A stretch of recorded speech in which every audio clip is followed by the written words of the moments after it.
In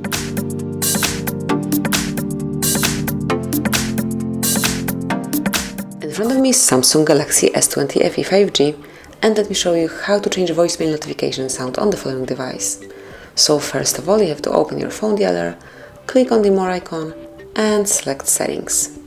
Here you will notice voicemail, so smoothly mark it and select Notifications. And here by tapping on Sound you can reach the panel with all the ringtones that can be applied as your voicemail notification sound, and let me just show you some of them.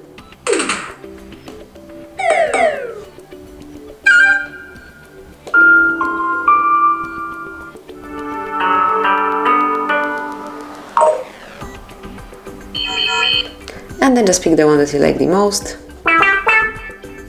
go back, and as you can see it has been already changed. So that would be all. This is it. Thank you for watching. Please subscribe our channel and leave the thumbs up.